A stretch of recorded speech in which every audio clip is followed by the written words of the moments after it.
Hello everyone. This video is going to be one of a two-part series in getting started with writing. So you'll notice that there is another video that talks about getting started with writing, but I wanted to sort of have a preliminary type of video that gives you something to think about as you begin to take some of your source material and start writing around it, if you will. So the first video is going to focus on the writing component, things to keep in mind, especially as they relate to language and integrating sources. And then the other video is going to focus on actually integrating sources. So for those of you that were in my classes before, there was a video on integrating sources. This sort of takes it up a notch, especially as it relates to argumentative research writing. So please don't ignore that video, as it's only going to add on to the knowledge that you already have. So let's go ahead and get started. So first of all, when we talk about effective communication, and whether or not this is with those who are speaking orally or if we're actually writing communication, we want to think about the language that we choose for our arguments, especially. Okay, so for many of you, I've given the feedback about this concept of audience, in that we cannot write to everyone, right? That we have to consider those who are interested in this discussion or conversation. Who are we even trying to argue with? And more often than not, when we argue, it really isn't with people that kind of share the same beliefs, unless of course we want to just hear that we're right. But generally speaking, when we're trying to argue something, we are trying to have a sort of movement, right? We are trying to get our audience to move in a way of either doing something, maybe a call to action, or to consider another perspective, or perhaps maybe to question even their own attitudes and beliefs. Whatever those movements are, right, we have to think about how we're going to frame these arguments, and naturally that occurs with the kinds of language that we choose. So when we say concepts of choosing language for your argument, we are, of course, first and foremost talking about clear and appropriate word choice. Now, how do we decide what's considered clear and appropriate? Well, of course, we have to consider naturally our arguments, right? We have to respect the language that is present in the debate or the discussion or the discourse, as we call it, as it relates to the topic itself. And then at the same time, balance that with the language that we know and understand, as well as the language that the audience knows and understands. So again, having to find just the right balance of all of three of those, and then of course executing the argument.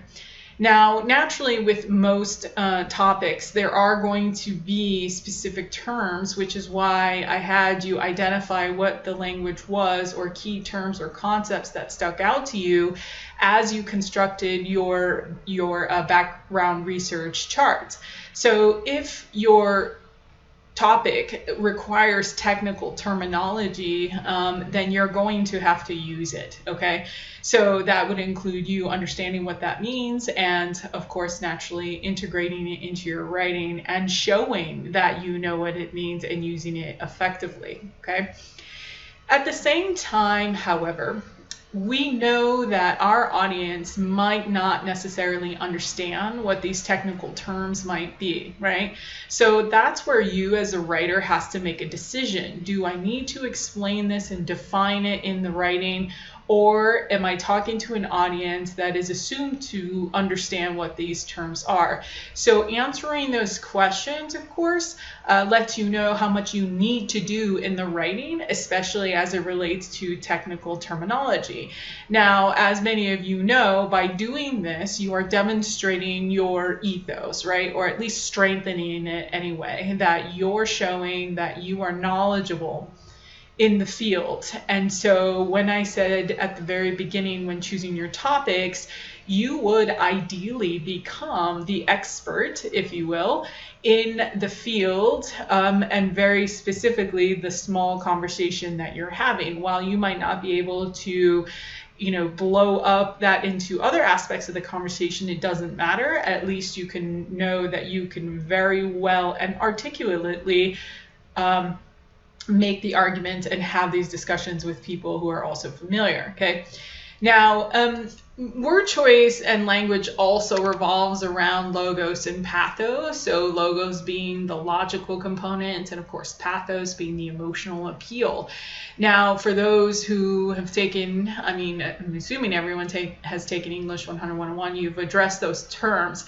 And of course, logos is revolving around logic and reason, how you present your evidence and how you are framing certain claims and how you're framing your evidence. So logic matters as far as language is concerned and how you present that. Things, if you're not aware, by the way, can happen if you're not mindful of your language. Things like logical fallacies, and a lot of times those are semantic based. So basically, that you wouldn't even realize that you're committing a logical fallacy because you're not being mindful, of course, with the language that you're using. Same thing with pathos. There is a fine line. Yes, we want to appeal emotionally because that is an approach and an effective tactic. But at the same time, we might not know if we're crossing a line on the verge of, let's say, what we call ad hominem attacks, insulting, or maybe even condescending sometimes, right, when we try to use it. And if we're not aware, again, this is where attitudes, beliefs, and ideologies come in of your audience, to understand just the kind of language that you're going to use. So in a lot of ways, if you're a person who is really good, or at least thrives through effective communication, or appreciates it, or attempts to use it with people in their lives, you can find that sometimes it can be challenging for those who aren't aware of it. So in a sense, you're always having to think about, what words can I use here? What kinds of examples can I say? And how can I present this for them so that they can get it? And the same principles sort of apply here, okay? So when we ask ourselves what uses of language are inappropriate, we have, or at least think about, a few different ways that many students often rely on certain kinds of phrasing or key terms, because either they don't trust their own ideas, or that they haven't exactly found evidence, or they don't want to, take a stand or some version of that. So I want to highlight a few of those. Now, I won't cover all of them, but I think it's important to consider and recognize whether or not you do that in your own writing. So first, of course, as far as appropriate language is concerned, you need to observe whether or not you're sort of manipulative with your language. In other words, are you, making phrases knowing that you can't support it, but it appeals to the audience's emotions or something like that, right? Now, of course, nothing is going to ever be perfect, but if you're relying solely on manipulating the, let's say, emotions or the confirmation bias of your audience, for instance, that's not the best way that we can argue. We want to argue in it, of course, an ethical way, but we also want to primarily highlight how these arguments are logical and reasonable, and make them, sort of these valid points to consider. And knowing in the kind of climate that we live today, that often isn't valid, or at least, appreciated when it comes to arguing, and namely online. We just kind of want to be right for the most part. But for those that do present these logical and reasonable arguments, it's worth, the audience's while to at least consider them. And when they are strong and effective, people do pause and consider those aspects. So one of the phrases, if you will, is called Weasel Words, and these are words that are intentionally ambiguous or vague. So in my comments to you regarding your thesis statements, I've highlighted some of these aspects, right? That we think that we're playing it safe, but we're actually not being clear about what we mean, and that gives us the ability to kind of maneuver. And, while in spoken arguments, maybe that might work, but in written arguments, you have to be precise, okay? So in the sentence, this compromise will give you most of what you wanted. In this aspect, the word most is considered one of those weasel words where you ask the question, well, what's actually being promised here, right? What do you mean by it will give me most? Most in what capacity? What are you making assumptions about your audience by using the word most? So we could revise this statement, of course, and simply fill in the blank. The compromise will give you what? Okay, what aspects you wanted or whatever, and that's where specificity comes in. We don't have time for statements like these, and when statements like these come about in our writing, especially if it's filled in the entire paper, oftentimes it's a pretty good indication that you have you're not knowledgeable about the subject, or that you didn't do the background research, or you're not quite sure how to develop your ideas. So that's what I mean by when it becomes painfully obvious that people don't know how to argue or what they're talking about, they'll infiltrate their writing with statements like these. Let's look at the other statement. Students are almost always offered jobs at the end of their internship. And again, we have another phrase of almost always. So in this aspect, it's ambiguous, meaning, well, what's the percentage, right? And naturally, sometimes people will follow it up with like statistics or whatever, but if that's the case, if you're going to follow it up anyway, you might as well just say it. But I'm going to argue that when students use phrases like this, or people in general, by making these statements, it's because they don't have the evidence to support it. So I want to just be clear with that, or that you understand that aspect. We can also look at what's called God terms, and so these are words or phrases that sort of have these positive connotations, right? Or aims to get what, as you see there, the stamp of approval, and they tend to be things like virtuous or, patriotic. And we see that in arguments today, right? That they try to pin us, or at least corner us in this aspect, and sometimes it's considered a logical fallacy, of course, where we have what's called false dichotomy, where it's you're either this or you're not, and patriotism is one of those. So these kinds of things that fall under these God terms, or what we call stamp of approval, or wanting to be part of the majority, okay, that we use those as a way to manipulate as well, right? So it doesn't give the audience the opportunity to say, well, no, I don't agree with that, and then it sort of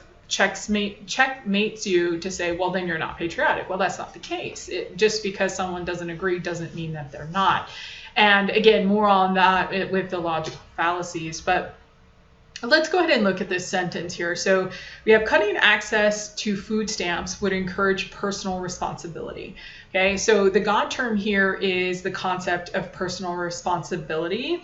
Now here, it's hard to argue against personal responsibility, right? Because we think of connotations like independence and self-reliance, and we see this in the discussion of concepts of food stamps, or concepts of subsidies, or help from the government, and things like that. That there's this common association with, if this happens, then we won't have independence or self-reliance. And how could you argue against that, right? How could you argue against independence, self-reliance? But again, it's aimed to sort of pin this thing in a black and white kind of way, when it's really not. There are a lot of gray areas when it comes to this sort of concept.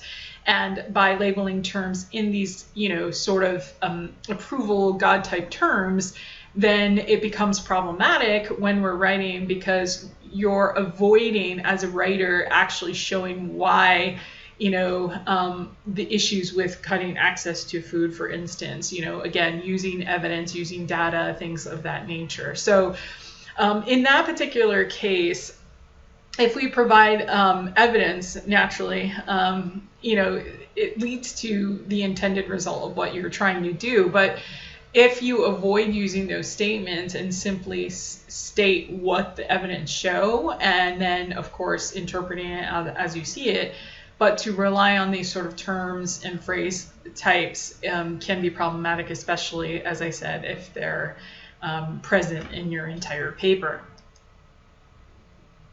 On the other aspect, we have what's called devil terms. So this is, the opposite of what we just addressed.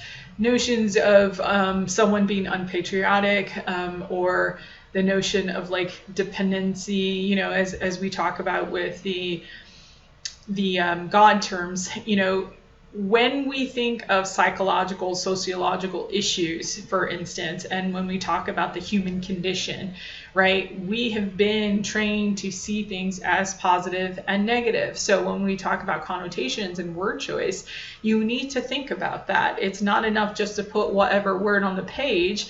We have to think about, well, what potential associations might be made here? And if you're intentionally doing that to manipulate the audience, or like I call it, to checkmate them on a language level, or by way of trickery and manipulation, that is not the best way to argue. We are often looking for logic, reason, sound evidence, things of that nature. That really is what makes the argument effective, versus thinking about how you're going to kind of get started.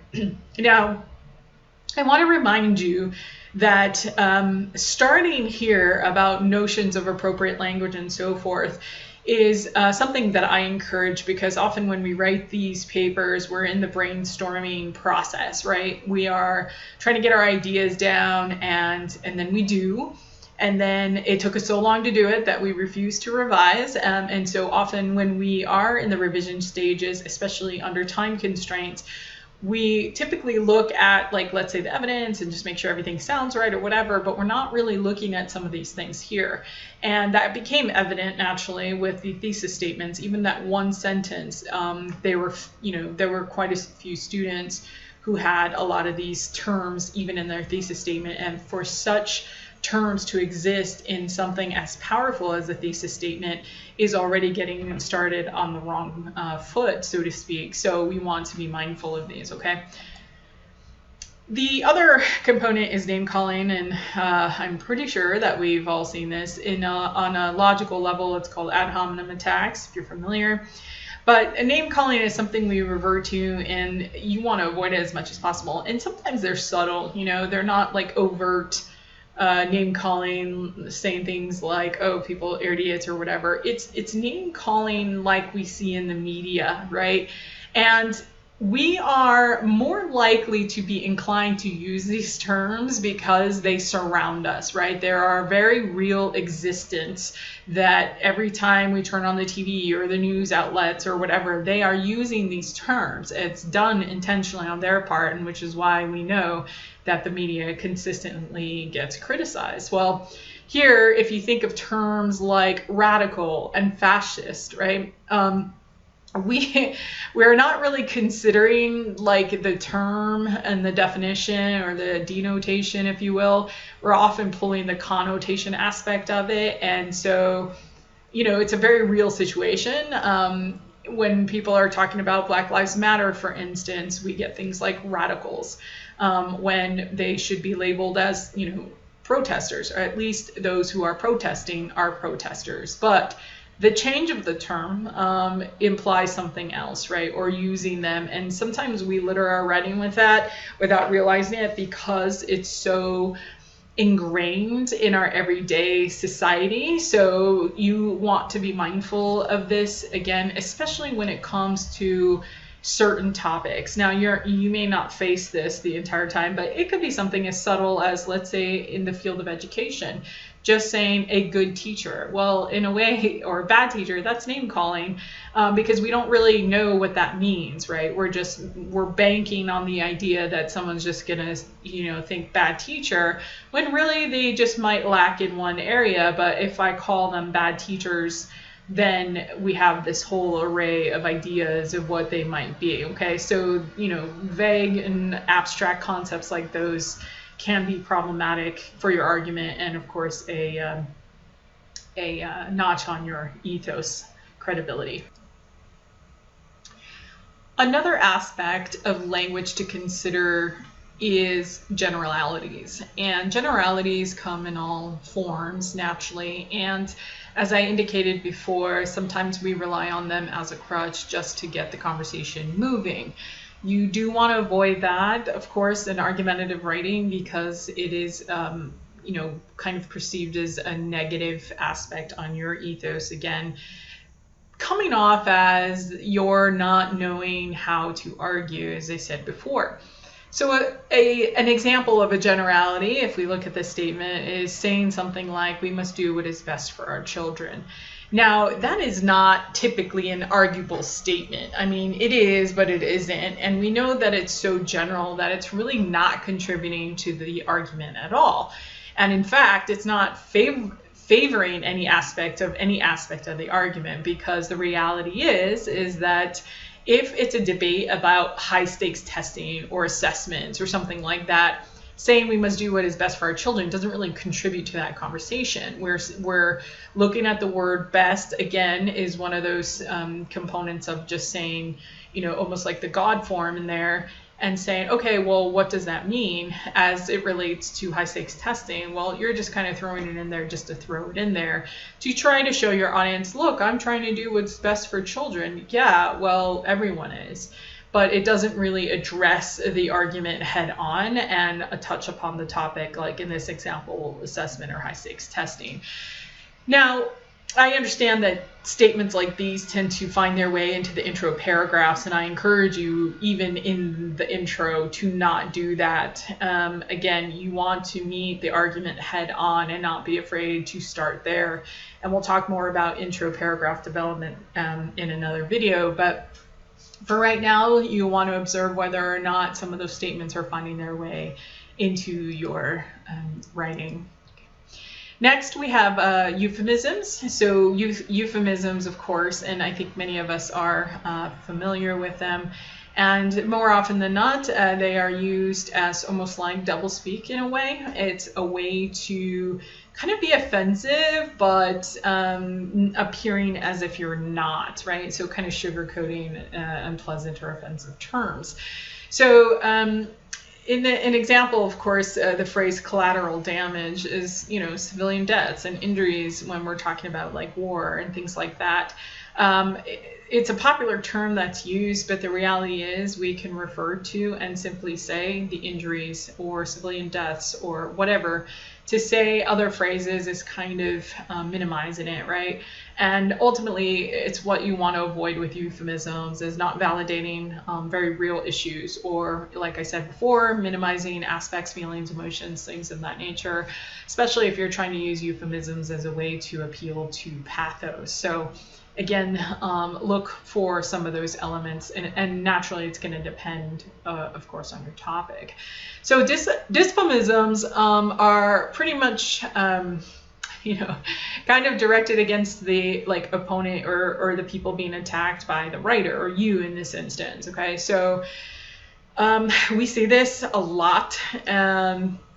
And I have a citation here from a very real example of Rwanda. And here, they were referred to as cockroaches. And so that is, of course, dehumanizing and targeting individuals, right? And while people might not necessarily do it to be offensive, it is.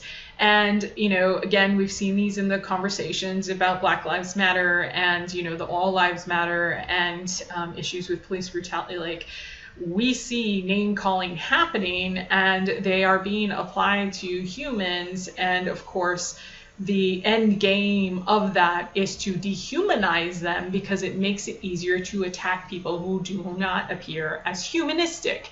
So this is a tactic that, again, the media loves to use, but we do not want to do that here. In scholarly academic writing, there is no place for that. So you, again, reminding you of your ethos to avoid this. And again, it doesn't always appear as painfully obvious as, let's say, these examples do, but you'll know, you know, sometimes they do find their way. Again, as in education, we might say something like a bad student, or, you know, a troublemaker, or whatever terms we've been given, you know, through the course of however many years, or the conditioning anyway. So just be mindful of that as well.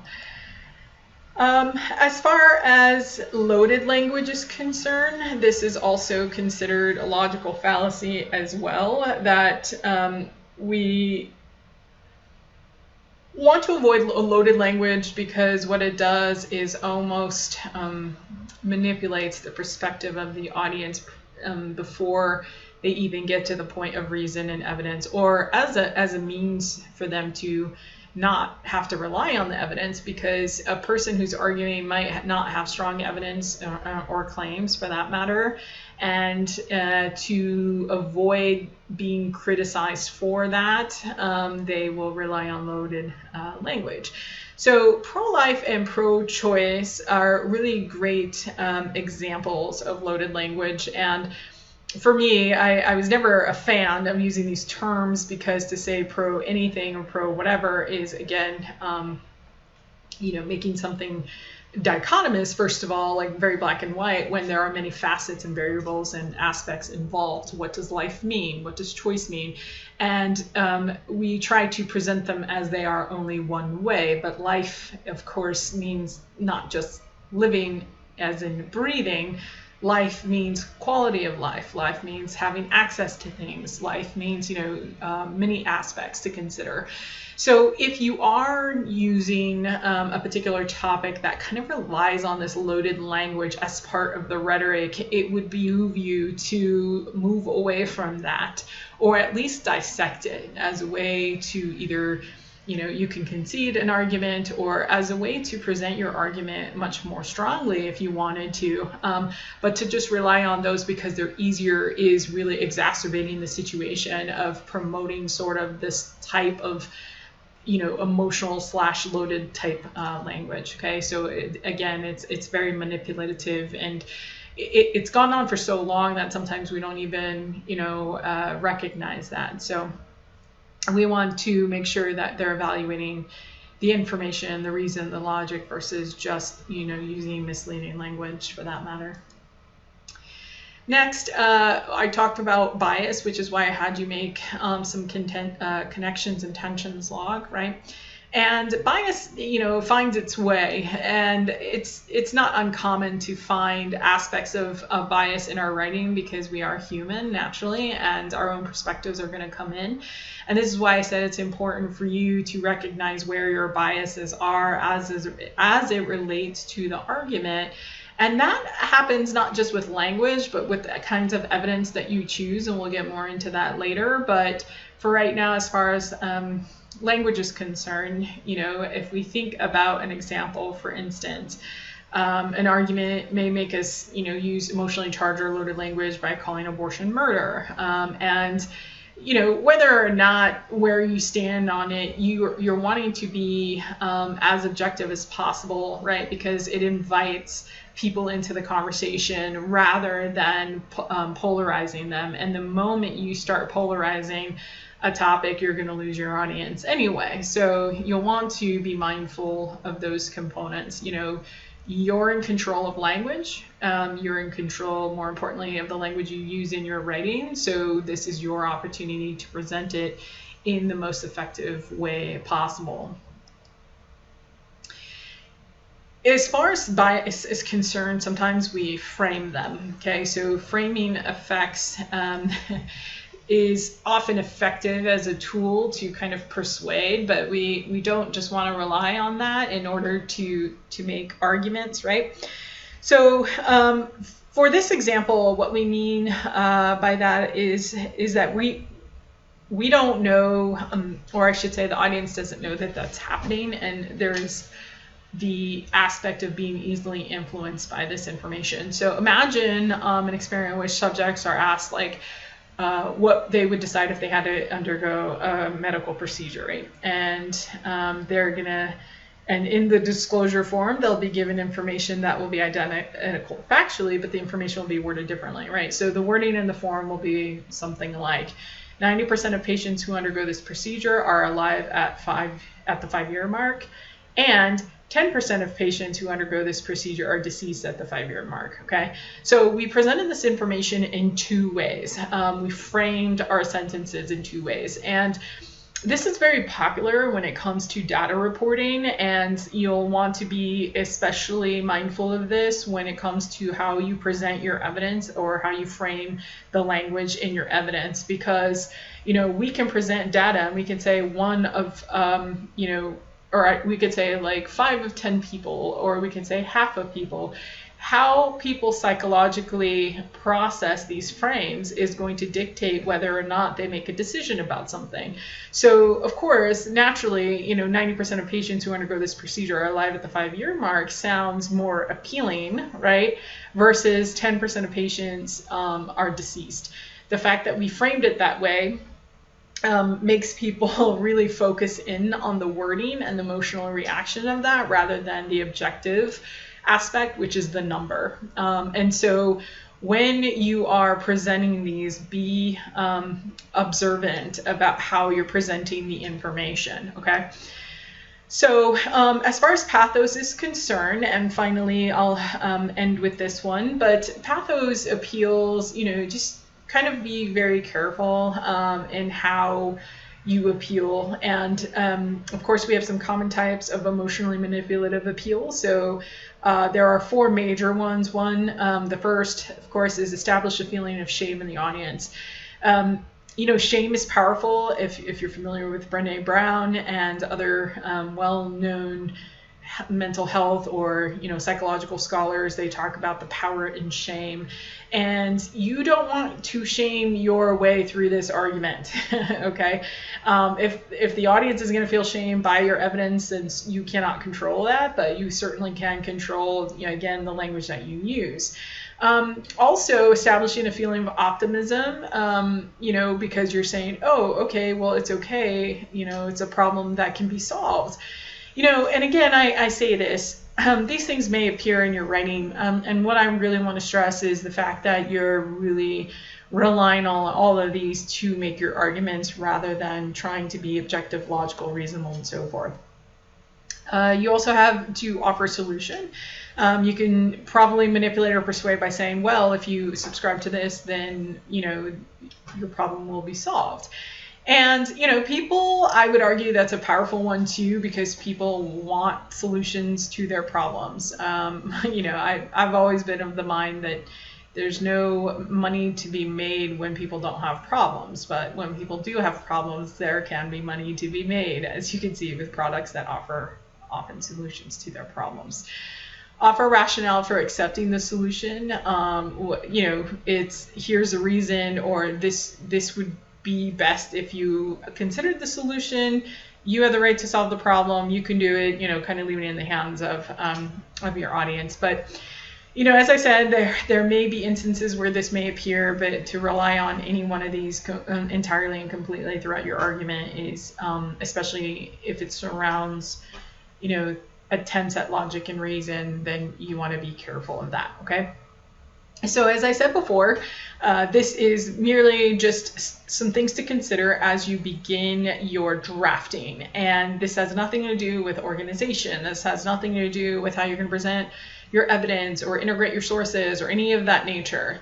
I often start here because this is where we tend to go when we're not sure what to write. And I want to mitigate that issue by stressing the importance of making sure that you've done your background research, making sure that you understand the material, that you are critiquing it equally, and that you are prepared to present the information in the most reasonable, logical way. But at the same time, still being able to use a little pathos in there, but in a way that doesn't, affect the entirety of your writing, or at least influence it anyway. So I'll be looking for some of these in the drafts, and as you begin the writing process, have this in the back of your mind. The PowerPoint is available to you, or you can rewatch this video for some of the examples. And if you have any questions, feel free to let me know, and I'll be happy to answer any of the questions you have.